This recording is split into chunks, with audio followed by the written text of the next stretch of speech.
Bismillah, assalamualaikum warahmatullahi wabarakatuh. Innal hamdalillah nahmaduhu wa nasta'inuhu wa nastaghfiruh wa na'udzu billahi min shururi anfusina wa min sayyiati a'malina. May yahdihillahu fala mudilla lahu wa may yudlil fala hadiya lahu.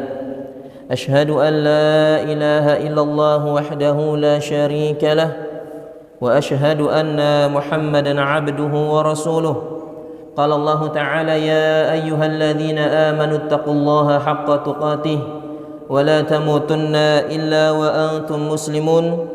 يا أيها الناس اتقوا ربكم الذي خلقكم من نفس واحدة وخلق منها زوجها وبث منهما رجالا كثيرا ونساء واتقوا الله الذي تساءلون به والأرحام إن الله كان عليكم رقيبا.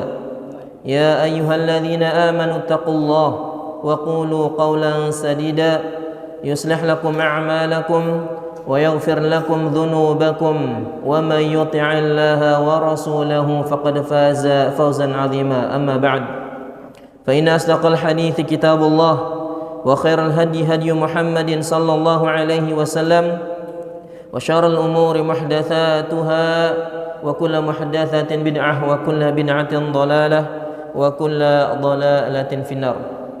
Ikhwatal iman, jemaah yang semoga dirahmati oleh Allah Subhanahu wa taala, kembali kita melanjutkan pembahasan dari kitab Qawaid Qur'aniyah, kaidah-kaidah di dalam Al-Qur'an untuk jiwa dan kehidupan.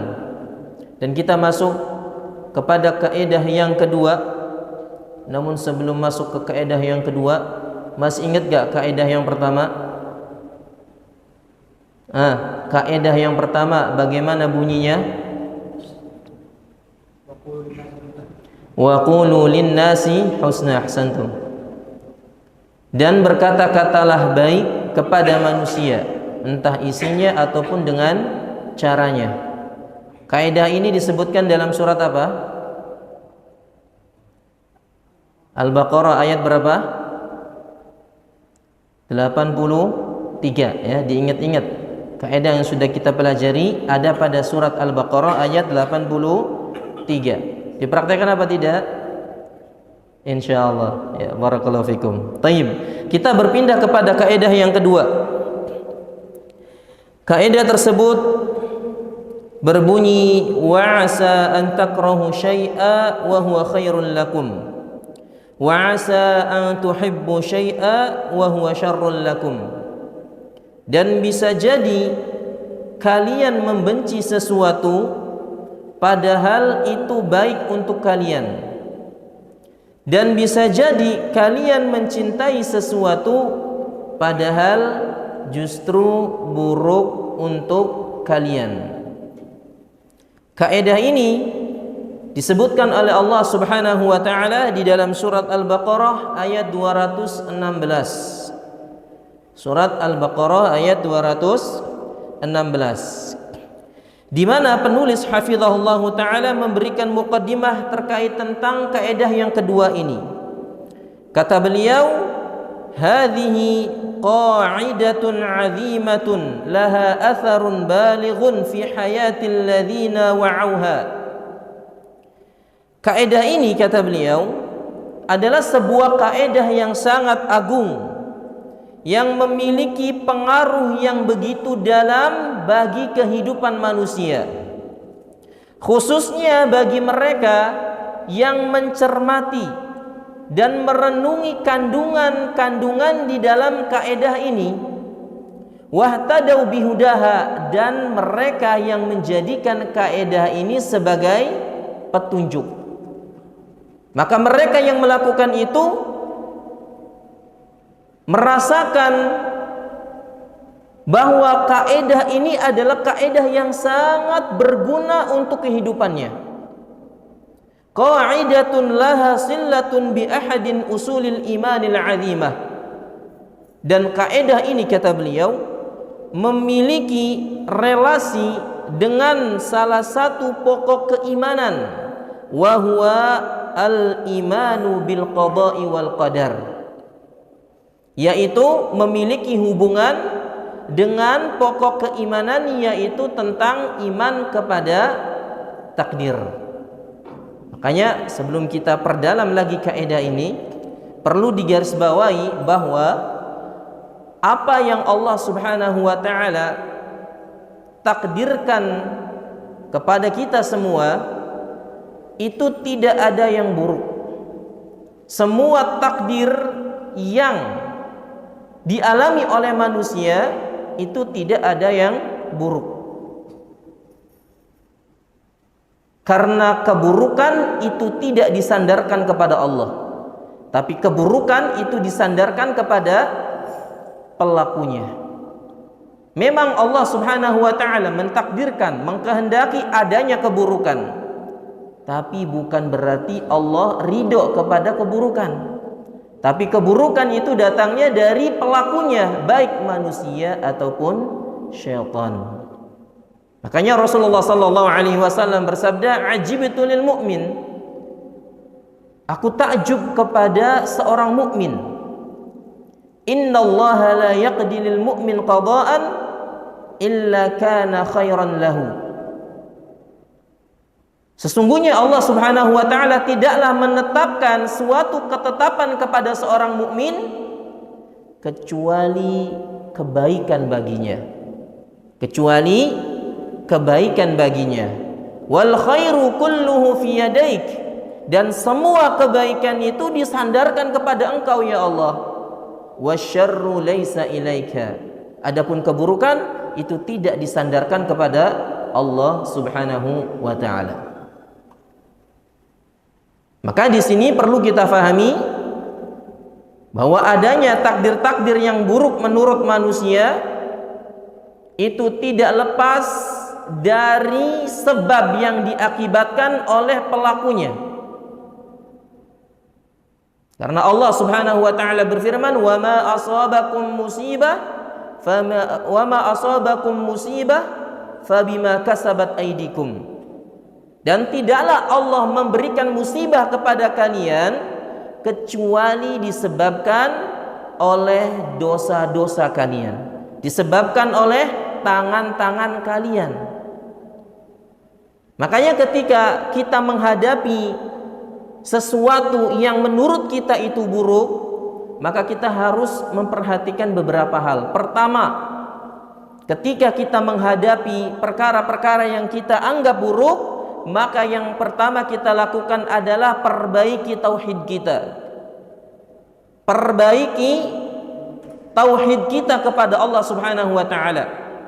Kita harus meyakini bahwa setiap takdir yang menimpa kita, yang menurut kita baik ataupun buruk, itu datang dari Allah Subhanahu wa taala. Itu datang dari Allah Subhanahu wa taala. Sehingga menghilangkan prasangka-prasangka buruk kepada Allah Subhanahu wa taala. Makanya Rasulullah sallallahu alaihi wasallam mengajarkan ketika terjadi sesuatu kepada kita, janganlah kalian mengatakan seandainya. Seandainya begini, seandainya begitu, seandainya begitu. Kenapa? Karena kalimat seandainya ini bisa membuka pintu syaitan untuk mengingkari ketetapan Allah Subhanahu wa taala. Tapi katakanlah qaddarallahu wa ma syaa fa'al. Allah mentakdirkan dan Allah Subhanahu wa taala mengkehendakinya. Ya. Jadi perkuat tauhid kita kepada Allah Subhanahu wa taala dalam perkara iman. Yang kedua, kita harus memahami bahwa Allah Subhanahu wa taala itu Maha Adil. Wa ma rabbuka bidzallamin lil 'abid, dan Rabbmu itu tidak mungkin menzalimi hambanya. Ini yang harus kita ingat. Ketika kita menghadapi masalah apapun itu atau bahkan musibah sekalipun, kita harus mengingat bahwa Allah itu adil. Gak mungkin Allah itu zalim kepada kita. Sehingga jangan sampai ada perkataan yang menarasikan, menyalahkan takdir Allah. Ya Allah, kenapa Engkau melakukan seperti ini? Ya Allah, Engkau tega begini dan begitu. Ya, kalimat-kalimat yang seperti ini tidak boleh. Ini menunjukkan bahwasanya dia menganggap Allah itu tidak adil. Dia menganggap bahwasanya Allah zalim kepadanya. Nah, ini tidak boleh, ya. Harus kita yakini bahwa Allah itu tidak mungkin menzalimi kita. Kemudian kenapa kita merasa susah? Tidak lain jawabannya tadi, ya, karena dosa-dosa kita. Yang ketiga, kita harus memahami tentang rahmat Allah Subhanahu wa taala. Bahwa rahmat Allah Subhanahu wa taala itu begitu luas. Bahkan saking luasnya rahmat Allah Subhanahu wa taala mengalahkan kemurkaannya. Kata Nabi SAW dalam hadits qudsi, ya, Allah berfirman, "Inna rahmati sabaqat ghadabi." Sesungguhnya rahmatku, kata Allah, itu mengalahkan kemurkaanku. Bisa jadi seseorang ditimpa musibah itu bentuk ujian, bentuk azab, bentuk pengguguran dosa untuknya. Bisa jadi dikasih ujian begitu, dengan rasa sakit, dengan berbagai macam dan sebagainya. Bisa jadi itu Allah marah kepadanya sehingga Allah hukum dia. Bisa jadi. Tapi jangan fokus kepada hukuman Allah, tapi fokuslah kepada rahmat Allah yang begitu luas. Sehingga ketika kita menyadari, oh bisa jadi ini karena dosa kita, maka segera kembali kepada rahmat Allah, bertaubat kepada Allah Subhanahu wa ta'ala. Dan yang keempat adalah meyakini bahwa di setiap peristiwa-peristiwa pasti ada hikmahnya. Pasti ada hikmahnya. Gak mungkin Allah Subhanahu wa ta'ala menetapkan sesuatu tanpa ada hikmah di baliknya. Namun terkadang hikmah tersebut kita ketahui dan terkadang pula kita tidak mengetahuinya. Ya, maka intinya tidak ada yang sia-sia dari Allah Subhanahu wa ta'ala.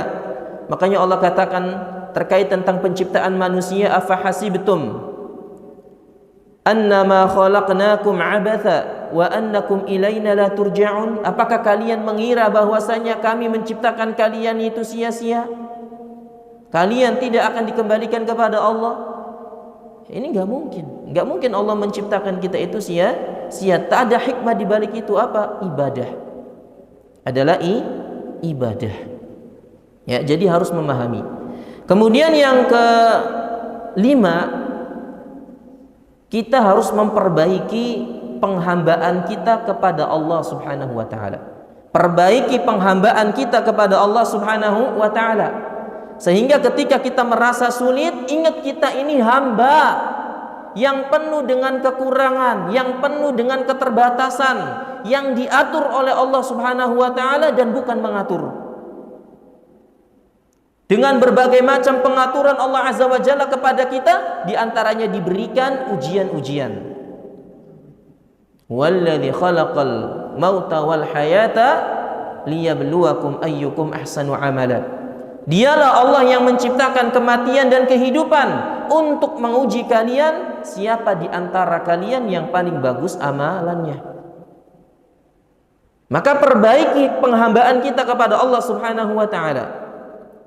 Dan yang terakhir, ketika kita terkena ujian, maka hendaknya memuji Allah Subhanahu wa ta'ala.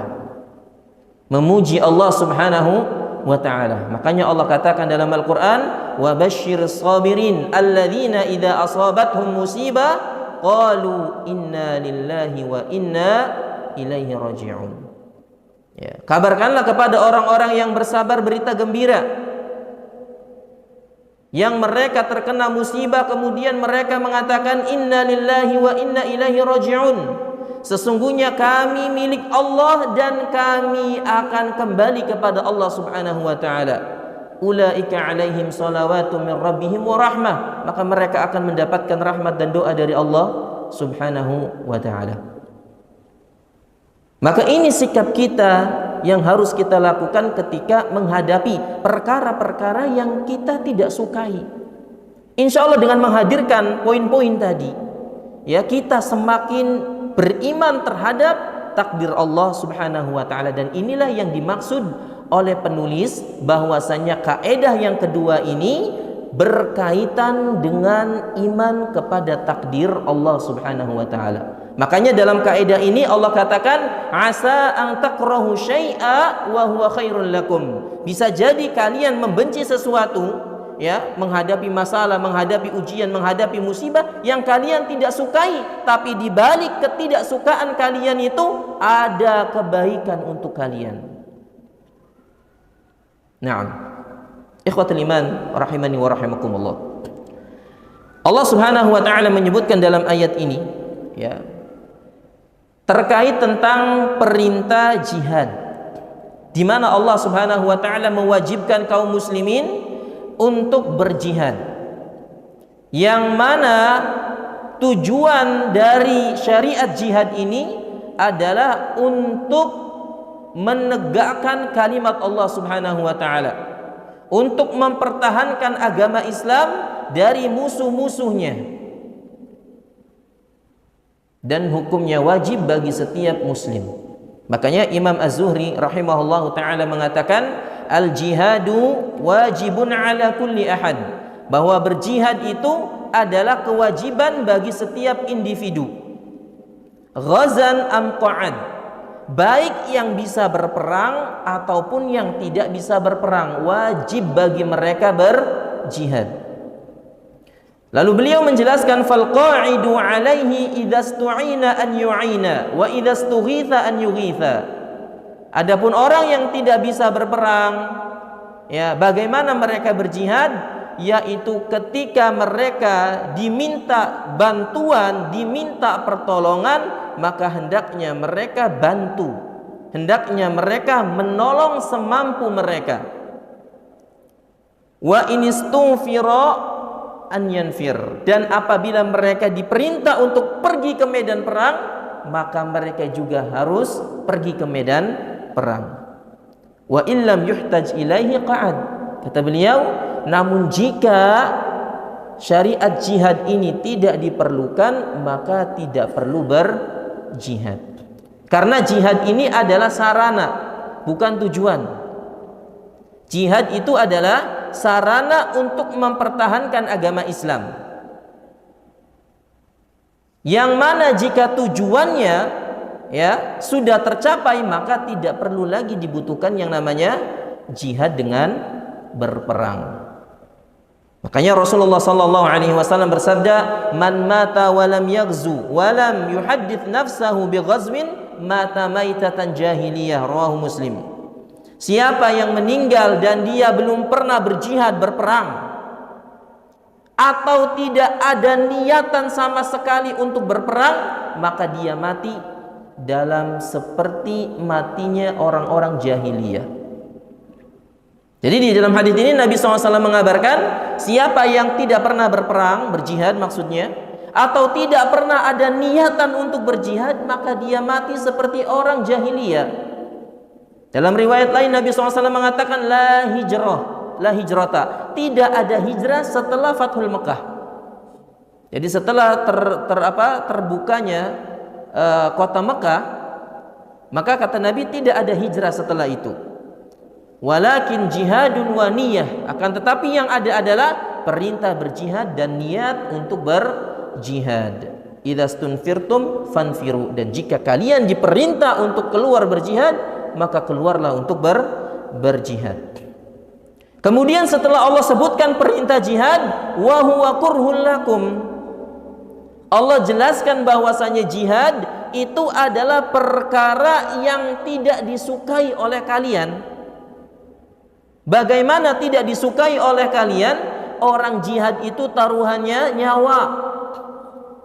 Ketika seseorang pergi berjihad, berperang, ada beberapa banyak kemungkinan. Bisa jadi dia meninggal, bisa jadi dia cacat, bisa jadi, ya, dia meninggalkan keluarganya, bisa jadi hartanya hilang dan sebagainya.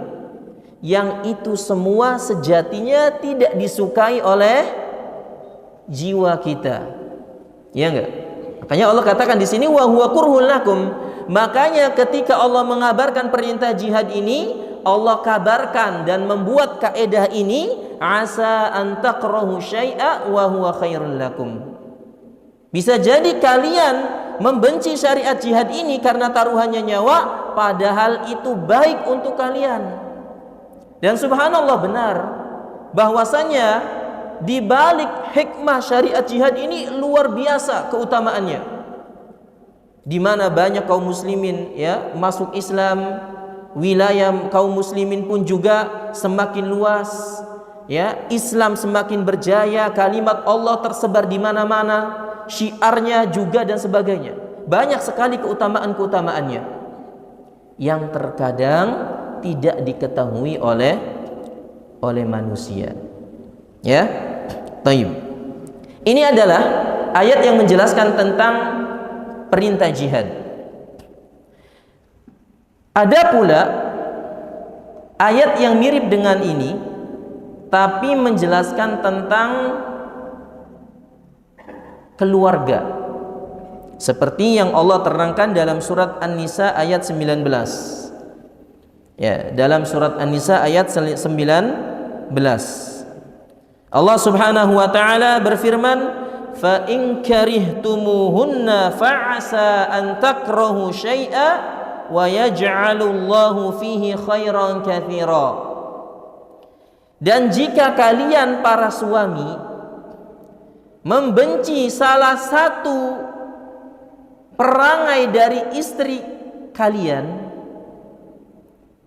ya, membenci di sini bisa jadi akhlaknya kurang bagus, ataupun bisa juga fisiknya kurang enak dipandang, ataupun yang lainnya dari istri kalian, maka ketahuilah bisa jadi di balik ketidaksukaan kalian kepada istri kalian itu, Allah berikan kebaikan yang banyak kepada kalian. Jadi bisa jadi ketika kita membenci salah satu sifat istri kita, ternyata Allah Azza wa Jalla justru memberikan banyak kebaikan kepada istri dan kita. Bisa jadi di balik ya mungkin cerewetnya istri ya dan sebagainya, itu terlahir anak yang soleh, yang berbakti kepada orang tuanya, bukan hanya ketika masih hidup tetapi juga ketika sudah meninggal.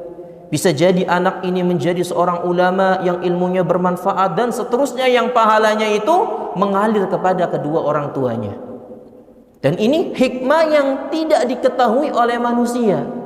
Namun Allah Subhanahu wa taala perintahkan ketika terjadi seperti itu kepada istri kita, maka hendaknya kita bersabar. Didik mereka atau didik dia, karena istrinya cuma satu ya. Ya, kecuali lebih dari dua berarti mereka ya. Karena istrinya cuma satu, didik istri kita dengan sabar, dengan hikmah, maka insya Allah di balik itu Allah berikan banyak kebaikan kepada kita. Makanya Rasulullah SAW memberikan perhatian khusus terkait tentang hal ini. Beliau bersabda, la yafraq mu'min mu'minatan. Janganlah kalian suami yang beriman membenci istrimu yang beriman. Ya, dilarang seorang mukmin membenci mukminah, khususnya suami kepada istrinya yang sesama mukmin. In kariha minha khuluqan radiya minha akhar. Kemudian Nabi menjelaskan, jika engkau membenci salah satu akhlak istrimu, ya, pokoknya sesuatu yang tidak engkau sukai dari istrimu, maka lihat kepada perkara-perkara yang engkau sukai darinya. Jadi ketika kita melihat keburukan yang ada pada istri kita, jangan fokus kepada keburukannya saja, tapi fokus kepada kebaikan-kebaikan yang dilakukan oleh istri kita kepada kita. Sehingga jangan sampai kesalahan yang sedikit ini menutup banyak kebaikan yang ada pada istri kita. Inilah wasiat dari Nabi Sallallahu Alaihi Wasallam. Jika mendapati istri kita sebuah kekeliruan atau sesuatu yang kita tidak sukai darinya, maka hendaknya kita melihat juga kepada kebaikan-kebaikan yang dia lakukan. Selama mereka tidak berzina, selama mereka tidak membangkang kepada suami, maka Allah perintahkan kepada kita untuk bersabar di atas perkara yang tidak kita sukai ini. Karena bisa jadi sesuatu yang tidak kita sukai ini justru baik dan mendatangkan banyak kebaikan untuk kita. Inilah kaidah yang kedua. Ayat yang semisalnya juga disebutkan dalam surat An-Nur ayat 11, di mana Allah Subhanahu wa taala menceritakan dalam ayat ini, innal ladzina ja'u bil ifki usbatum minkum la tahsabuhu syarran lakum bal huwa khairul lakum likulli imri'in minhum maktasaba minal itsm. Dan orang-orang yang datang kepada engkau wahai Aisyah, maksudnya di sini ayat ini menceritakan tentang tuduhan dusta kepada istri Nabi sallallahu alaihi wasallam, yaitu Aisyah radhiyallahu anha. Tuduhan bahwa Aisyah radhiyallahu anha itu berzina. Maka Allah jelaskan dalam ayat ini, adapun orang-orang yang datang kepadamu membawa berita dusta bahwa engkau telah berzina, yang mereka itu justru datang dari golongan kalian, maka Allah katakan la tahsabuhu syarran lakum, janganlah kalian anggap bahwa tuduhan dusta ya kepada Aisyah ini adalah sebuah keburukan, jangan. Akan tetapi bal huwa khairul lakum, ya, bisa jadi justru ini adalah kebaikan untuk kalian, karena masing-masing akan membawa dosa sesuai dengan apa yang mereka lakukan. Dan benar, subhanallah, setelah terjadi atau peristiwa hadithul ifki, tuduhan dusta kepada Ummul Mukminin Aisyah radhiyallahu anha, banyak hikmah-hikmahnya. Ya. Di antaranya ya, Allah Subhanahu wa taala menjelaskan secara gamblang bahwa Aisyah itu adalah wanita yang suci, bukan wanita pezina.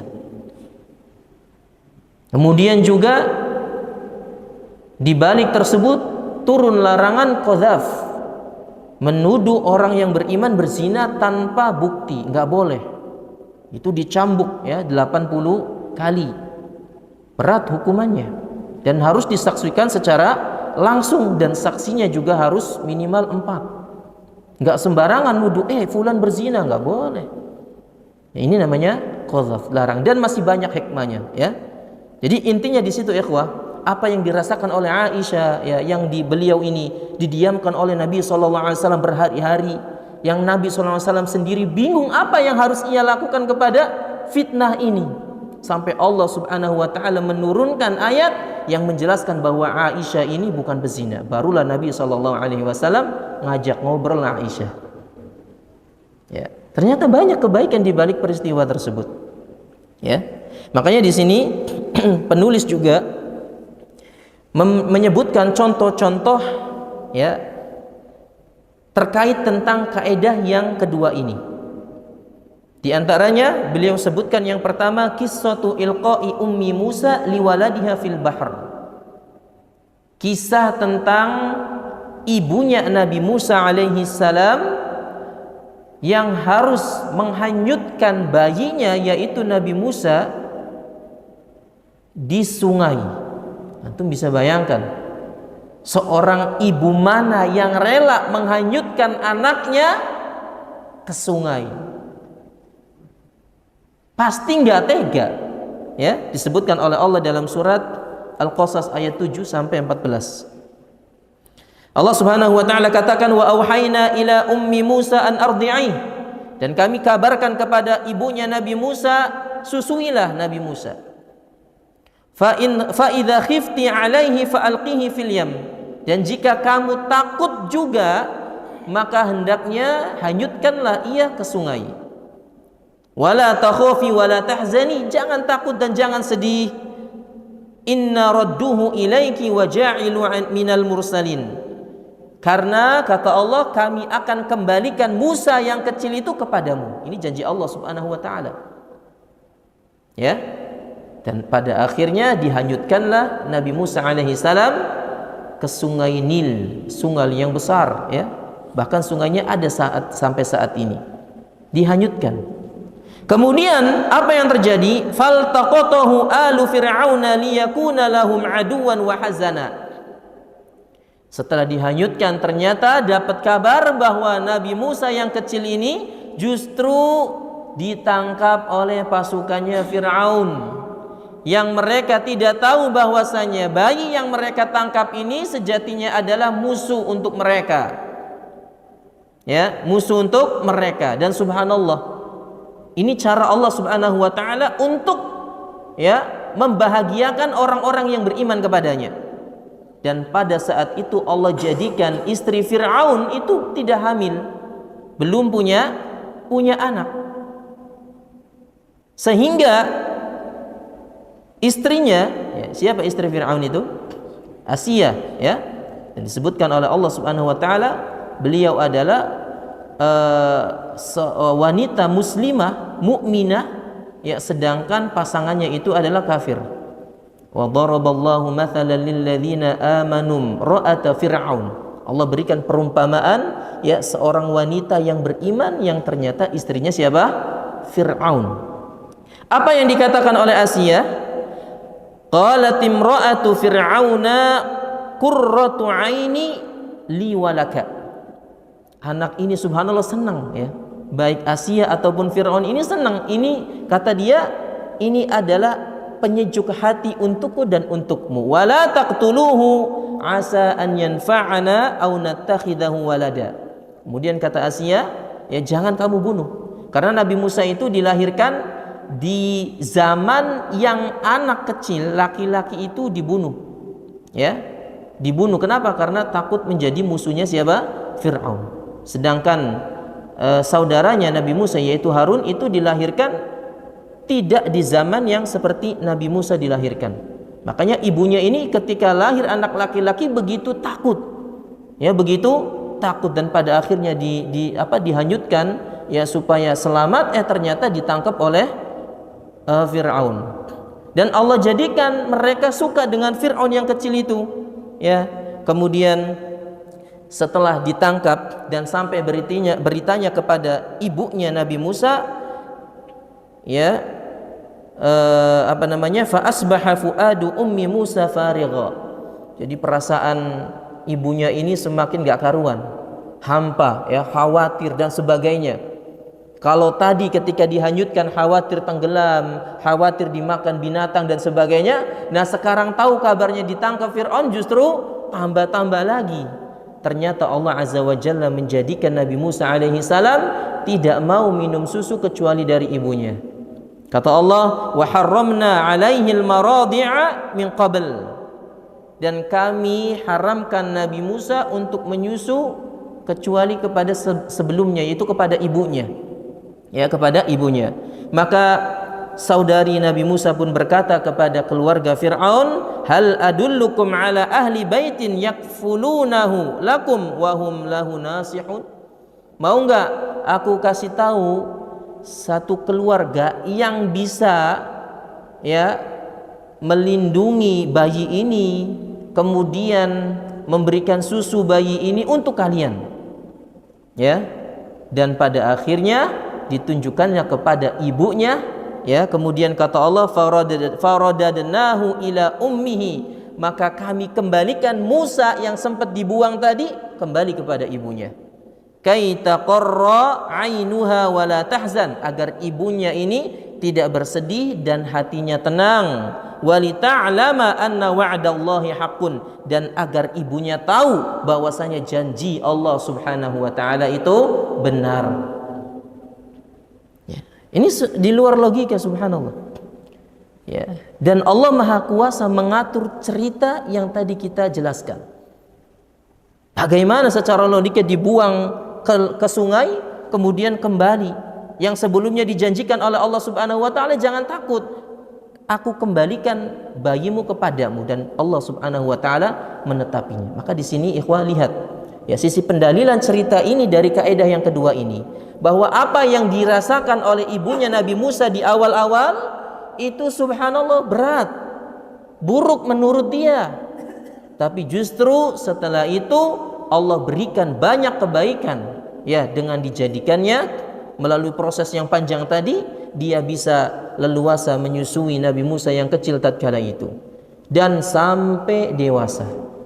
Dan pada ketika dewasa, ya, walamma balagha ashuddahu wastawa atainahu hukma wa ilma. Dan ketika Nabi Musa mulai dewasa, kami berikan ilmu dan kenabian kepadanya, dan sekarang ujiannya pindah kepada Nabi Musa. Nabi Musa alaihi salam, ya, keluar dari negeri Memphis, ya, dalam keadaan kaumnya itu lalai. Lalu beliau berjumpa dengan dua orang yang lagi ribut, berantem. Ternyata salah satunya ini minta bantuan kepada Nabi Musa. Maka Nabi Musa pun memukul orang tadi. Ternyata dipukul dia mati. Dan yang mati itu ternyata pengikutnya Fir'aun. Maka Nabi Musa pun merasa bersalah, kemudian mengatakan, Rabbi inni zalamtu nafsi faghfirli. Ya Allah, aku telah menzalimi diriku, maka ampunilah aku. Faghfara lahu. Maka Allah telah mengampuni Nabi Musa alaihissalam. Namun dampak dari perbuatan Nabi Musa ini, ya, mengakibatkan pengikut Fir'aun itu marah. Sampai datang seorang laki-laki, wa jaa rajulun min aqsal madinati yas'a qala ya Musa innal mala'a ya'tamiruna ilaika ya'tamiruna bika liyaqtuluka fakhruj inni laka minan nasihin. Datang seseorang kepada Nabi Musa mengabarkan bahwa manusia telah berkumpul berencana untuk membunuhmu, maka keluarlah dari negeri ini. Sesungguhnya saya termasuk orang yang memberikan nasihat. Maka fakharaja minha khaifan yataraqqab. Nabi Musa pun meninggalkan negeri tersebut dalam keadaan takut, ya, dalam keadaan takut. Lihat, ketika Nabi Musa alaihi salam meninggalkan negerinya, apa yang beliau rasakan? Sedih, berat, ya, dan sebagainya. Tapi setelah itu subhanallah, Allah bimbing Nabi Musa berjalan ke negeri Madian, bertemu dengan sekelompok penggembala hewan, penggembala kambing. Kemudian di antara mereka ada dua wanita yang mereka kesusahan memberikan minum untuk hewannya. Lalu Nabi SAW berkata kepada mereka, ma khatbukuma, apa yang membuat kalian seperti ini? Maka wanita tersebut mengatakan, la nasqi hatta yusdirar ri'a wa abuna syekhun kabir. Kami nggak bisa memberikan minum hewan kami sampai hewan orang lain itu pergi, sedangkan ayah kami itu sudah tua. Dan pada akhirnya Nabi Musa alaihissalam membantu mereka berdua. Dan setelah itu dua wanita tadi pergi ke rumah dan mengabarkan kepada ayahnya. Maka dipanggillah Nabi Musa alaihissalam, ya, yang mana dua putrinya ingin memperkerjakan Nabi Musa sebagai pegawainya. Justru ayahnya ingin menjadikan Nabi Musa sebagai suami di antara salah satu putrinya. Dan pada akhirnya menikah, sehingga Nabi Musa punya pekerjaan, ya, sehingga Nabi Musa punya keluarga, punya anak, dan dari situ ceritanya bertemu dengan saudaranya yaitu Nabi Harun alaihi salam. Jadi subhanallah, di balik, ya, kesusahan di awal-awal itu ada kebaikan, ya, bisa jadi ada kebaikan terhadap perkara yang tidak kita sukai, ya. Ini contoh yang pertama. Contoh yang kedua, beliau sebutkan tentang kisah Nabi Yusuf alaihi salam. Ya, disebutkan oleh Allah dalam surat Yusuf ayat yang keempat. Idh qala Yusufu li abihi ya abati inni ra'aitu ahada asyara kawkaba wasyamsa wal qamara ra'aituhum li sajidin. Ketika Nabi Yusuf berkata kepada ayahnya, siapa ayah Nabi Yusuf? Nabi Yaqub alaihi salam. Dia berkata, ayahku, bahwa aku bermimpi melihat 11 bulan, matahari dan bintang-bintang, mereka semuanya sujud kepadaku. Maka ayahnya berkata, ya bunayya la taqsus ru'yaka ala ikhwatika fayakidu laka kaida. Wahai anakku, jangan kau ceritakan mimpimu itu kepada saudara-saudaramu, karena nanti saudaramu akan membuat makar-makar, tipu daya. Dan benar, subhanallah, ya, saudara-saudara Nabi Yusuf benci kepada Nabi Yusuf alaihissalam, sehingga mereka melakukan tipu daya, membuat manipulasi kematian Nabi Yusuf alaihissalam. Mereka mengatakan bahwa Nabi Yusuf telah dimakan serigala, padahal mereka masukkan ke dalam sumur, kemudian ditemukan, kemudian diperjualbelikan di pasar. Dan ketika diperjualbelikan, ada bangsawan dari Mesir yang membelinya, yang subhanallah ya bangsawan tersebut itu memuliakan Nabi Yusuf alaihi salam, di mana suaminya ini berkata kepada istrinya ketika akan membeli Nabi Yusuf, ya, akrimi mathwahu asa an yanfa'ana aw nattakhidahu walada. Ya, suaminya berkata kepada istrinya, muliakanlah anak ini, bisa jadi anak ini akan bermanfaat untuk kita atau kita angkat saja menjadi seorang anak, ya. Dan pada akhirnya Nabi Yusuf alaihi salam mendapatkan kemuliaan, mendapatkan kedudukan sampai beliau difitnah, ya, berzina, ya. Namun pada akhirnya Allah azza wa jalla membebaskan tuduhan zina kepada Nabi Yusuf alaihi salam, dan pada akhirnya Nabi Yusuf alaihi salam, ya, diangkat kedudukannya menjadi seorang menteri. Dan di ayat 100-nya Nabi Yusuf mengatakan, ya, wa rafa'a, atau menceritakan tentang orang tuanya, wa rafa'a abawaihi 'alal arsy wa kharru lahu sujada. Dan ketika beliau sudah menjadi menteri di Mesir, orang tuanya datang, ya, sambil sujud kepada Nabi Yusuf alaihi salam, ya, sambil merendahkan diri mereka kepada Nabi Yusuf alaihi salam, pun juga beserta saudara-saudaranya. Kemudian Nabi Yusuf berkata, ya abati hadza ta'wilu ru'yaya min qabl qad ja'alaha rabbi haqqan. Wahai ayahku, inilah takwil mimpi yang dulu pernah aku ceritakan kepadamu. Jadi ceritanya di ayat yang keempat, kemudian jawabannya ada di ayat yang ke-100. Ternyata, ya, takwil mimpi, ya, bulan, bintang, ya, matahari sujud kepada Nabi Yusuf itu ternyata keluarganya. Jadi Allah Subhanahu wa taala muliakan Nabi Yusuf setelah mendapat berbagai macam cobaan, setelah mendapat berbagai macam ujian-ujian yang menurut Nabi Yusuf ini tidak mengenakan. Maka sesulit apapun ujian yang kita alami, ingat kaidah ini, asa an takrahu syai'a wa huwa khairul lakum. Bisa jadi kalian membenci sesuatu padahal itu baik untuk kalian. Taib. Kemudian terkait tentang sujud tadi, ya, di zaman dahulu memang penghormatan itu bentuknya sujud. Ya, tapi di zaman Nabi SAW penghormatan sujud itu diganti menjadi salam. Jadi sehingga jangan ada yang salah mengartikan bahwasanya, oh dulu orang tuanya Nabi Yusuf itu sujud kepada Nabi Yusuf berarti boleh dong. Ya, karena syariat zaman tersebut penghormatan seperti itu, merendahkan diri di hadapan manusia, bentuk penghormatannya. Tapi ketika di zaman Nabi SAW, maka sujud tidak boleh. Makanya beliau bersabda, lau kuntu amiran ahadan an yasjuda li ahadin la amartum ra'ata an tasjuda li zawjiha. Kalau seandainya aku diperintah untuk memerintahkan seseorang sujud kepada yang lainnya, maka aku akan perintahkan seorang istri sujud kepada suaminya. Tapi di zaman Nabi SAW sampai hari kiamat, sujud kepada manusia tidak diperbolehkan. Meskipun itu orang tua, nggak boleh kita sujud. Karena sujud ini adalah bentuk pengagungan yang luar biasa, yang meletakkan kepala yang merupakan simbol kehormatan manusia ditaruh di paling bawah. Ini bentuk pengagungan yang sangat luar biasa. Puncak pengagungan itu adalah sujud, dan hanya berhak diberikan kepada Allah Subhanahu wa taala. Kemudian beliau juga sebutkan tentang kisah Nabi Khidir ketika membunuh anak kecil. Ya, Allah sebutkan dalam surat Al-Kahfi ayat 80. Wa ammal ghulamu fakana abawahu mu'minaini fakhashina ayurhiqahuma tughyana wa kufra fa aradna an yubdilahuma rabbuhuma khairan minhu zakata wa aqraba rahmah.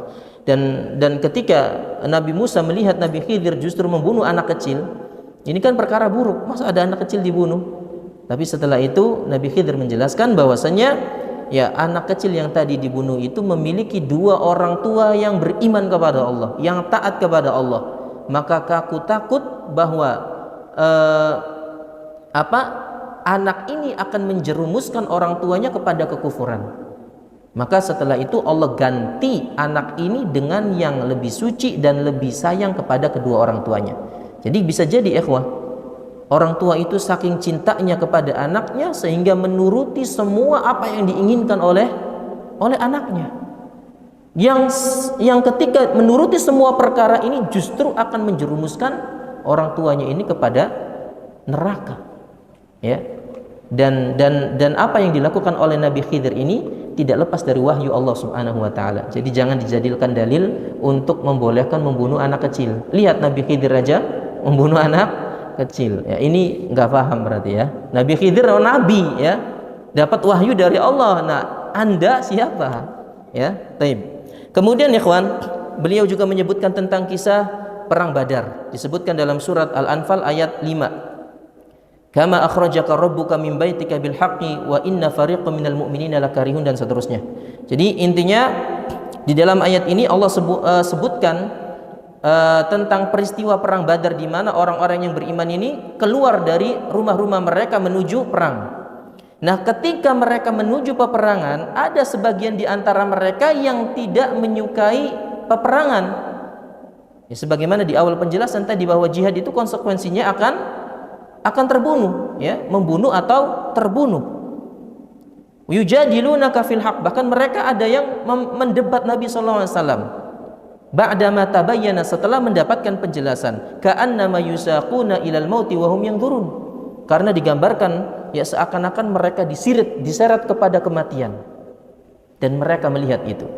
Karena dalam perang Badar itu ada 300 lawan 1000. Ya, ini secara logika sulit menangnya, maka mereka pun ada takut, wajar.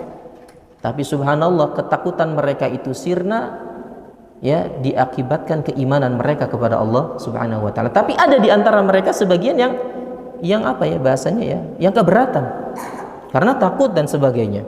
Tapi sekali lagi bahwa iman mereka itu begitu luar biasa sehingga rasa takutnya itu hilang. Makanya Allah Subhanahu wa taala menjamin surga bagi para peserta Badar. Taib. Kemudian dari hadis Nabi SAW, beliau menyebutkan di sini tentang kisah Ummu Salamah.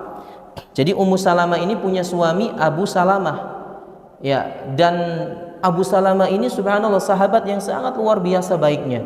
Sehingga ketika Abu Salamah meninggal dunia, Ummu Salamah ini begitu merasa kehilangan. Sampai ya beliau berkata, ayyul muslimina khairun min Abi Salamah. Ya, muslim mana yang lebih baik dari Abu Salamah? Saking kehilangannya beliau. Ya, dan beliau jugalah yang meriwayatkan hadis ya ketika doa terkena musibah, inna lillahi wa inna ilaihi raji'un, Allahumma ajurni fi musibati wa akhlif li khairan minha. Jadi doa ini itu menceritakan tentang Ummu Salamah. Jadi ketika suaminya meninggal dunia, itu adalah perkara yang dianggap buruk oleh Ummu Salamah. Tapi di balik ketidaksukaan tersebut ada kebaikan yang besar. Apa kebaikannya? Ternyata ya Allah Subhanahu wa taala mengganti Abu Salamah dengan laki-laki yang jauh lebih baik darinya. Siapa itu? Rasulullah sallallahu alaihi wasallam. Ya, sehingga Ummu Salamah mendapatkan gelar Ummul Mukminin, ibunya orang-orang yang beriman. Taib, cerita yang tidak kalah penting juga yang terjadi dengan Ummu Sulaim. Ummu Sulaim ini adalah ibu dari Anas bin Malik. Jadi dulunya Ummu Sulaim ini punya suami namanya Abu Talha. Dan Abu Talha serta Ummu Sulaim ini punya anak dan mereka sangat cinta kepada anaknya. Sampai suatu ketika anaknya ini sakit-sakitan. Sehingga ketika Abu Talha bertanya kepada Ummu Sulaim, bagaimana anak kita? Masih sakit. Esok harinya ditanya, bagaimana anak kita? Masih sakit. Dan suatu ketika Abu Talha ini harus meninggalkan keluarganya. Ya, ternyata ketika Abu Talha pergi, anaknya ini meninggal dunia. Maka Ummu Sulaim berpesan kepada keluarganya, jangan ada yang mengabarkan kepada Abu Talha tentang kematian anaknya sampai saya langsung yang mengabarkannya. Dan suatu hari datanglah Abu Talha dari safarnya. Datangnya itu disebutkan ketika waktu Isya. Apa yang dilakukan oleh Ummu Sulaim? Beliau tidak langsung mengabarkannya, tapi beliau justru berdandan dengan dandanan yang cantik, menyambut kedatangan suaminya dari luar kota, kemudian melayaninya, ngasih makan dan sebagainya, kemudian sampai berhubungan. Dan setelah selesai menunaikan kewajibannya sebagai seorang istri, barulah Ummu Sulaim bertanya kepada Abu Talha, ya Aba Talha, ara'aita law anna qauman a'aru 'ariyatahum ahlul baiti fatalabu 'ariyatahum alahum an yamna'uhum. Wahai Abu Talha, bagaimana pendapatmu jika ada suatu kaum yang memberikan pinjaman kepada seseorang, lalu orang tersebut memanfaatkan pinjaman tersebut, dan suatu hari kaum tersebut mengambil apa yang dipinjamkan kepada orang tersebut, apakah orang tersebut itu boleh melarang untuk mengambilnya? Maka jawaban Abu Talha, enggak boleh. Kenapa? Karena itu titipan. Karena itu titipan, maka diambil oleh pemiliknya. Maka beliau berkata, ya Abu Talha, ihtasib ibnak, berharaplah pahala dari anakmu. Ternyata anaknya sudah meninggal dunia. Subhanallah. Jadi kalau kita resapi hadis ini, begitu sabarnya Ummu Sulaim, begitu tabahnya Ummu Sulaim, ditinggal anak yang ia sayangi, tapi beliau begitu tenang menjelaskan musibah ini kepada suaminya. Padahal suaminya ini adalah tempat bersandar, tempat cerita dan sebagainya, tapi dengan tenangnya beliau sampaikan kabar duka ini. Setelah mendapat kabar tersebut, maka Abu Talha pun ketika setelah sholat subuh mendatangi Rasulullah SAW dan mengabarkan apa yang terjadi tadi malam. Maka Rasulullah mengatakan kepada mereka, barakallahu lakuma fi ghabirin lailatikuma, semoga Allah memberkahi malam kalian. Semoga Allah, intinya Nabi SAW mendoakan keberkahan untuk mereka, begitu saja. Tapi setelah itu kata Anas bin Malik, Ummu Sulaim hamil. Subhanallah. Jadi setelah itu justru ada kabar, setelah menyampaikan kabar duka karena beliau ini sabar dan sebagainya, ada kabar gembira setelahnya, Allah karuniai Ummu Sulaim janin lagi hamil. Jadi lihat di sini, ikhwan. Jadi perkara yang subhanallah menurut kita itu buruk belum tentu buruk, tapi justru terkadang bisa jadi adalah kebaikan untuk kita. Taib. Kemudian di sini beliau menutup, contohnya adalah seperti dalam kehidupan kita sekarang baru-baru ini. Biasanya beliau menyebutkan tentang ada orang yang ingin terbang, naik pesawat, dia qadarullah ketinggalan pesawat, nggak jadi terbang. Apa yang dia rasakan? Sudah datang bandara tapi telat 5 menit sudah terbang yang lalu. Gimana rasanya? Nyesel, nggak enak dan sebagainya. Tapi tidak lama berselang dia mendapatkan kabar bahwa pesawat yang harusnya dia naiki itu jatuh. Gimana rasanya? Alhamdulillah. Dan ini kasus ini ada aja, ada aja ceritanya itu. Ketika ada pesawat jatuh, ada cerita yang nggak jadi berangkat itu. Maka beliau memberikan contoh ini, ikhwan. Jadi bisa jadi yang menurut kita itu buruk justru baik untuk kita. Wallahu ya'lamu wa antum la ta'lamun. Karena Allah Maha mengetahui segalanya sedangkan kalian tidak mengetahuinya. Lalu penulis hafizahullah taala menutup kaidah ini dengan mengatakan, 'alal mar'i an yas'a ilal khairi juhdihi wa laysa 'alaihi an tatimmal maqasid. Maka berusahalah kalian semaksimal mungkin untuk melakukan banyak kebaikan-kebaikan dalam hidup kalian, meskipun pada akhirnya bukan kalian yang menentukan hasilnya, tapi kalian dituntut untuk berusaha mencari sebab-sebab syar'i, kemudian setelah itu bertawakal kepada Allah Subhanahu wa taala. Dan jika hasilnya itu tidak sesuai yang kita harapkan, kata beliau, ingatlah kaidah ini dalam surat Al-Baqarah ayat berapa tadi? 216 yang berbunyi, asa an takrahu syai'a wa huwa khairul lakum wa asa an tuhibbu syai'a wa huwa syarrul lakum. Jelas ya? Maka mudah-mudahan kaidah ini bisa bermanfaat untuk kehidupan kita ketika menghadapi takdir-takdir yang menurut kita baik, takdir-takdir yang menurut kita buruk, maka jangan berkecil hati, jangan bersedih. Ingat kaidah ini, bisa jadi apa yang kita anggap buruk ini justru mendatangkan banyak kebaikan untuk untuk kita. Tetaplah berhusnudzan kepada Allah, tetaplah bertakwa kepada Allah Subhanahu wa taala. Insyaallah dengan itu semua Allah Azza wa Jalla akan berikan kepada kita kebaikan yang banyak. Wallahu a'lam bishawab. Subhanakallahumma wa bihamdika asyhadu an la ilaha illa anta astaghfirullah wa atubu ilaik. Assalamualaikum warahmatullahi wabarakatuh.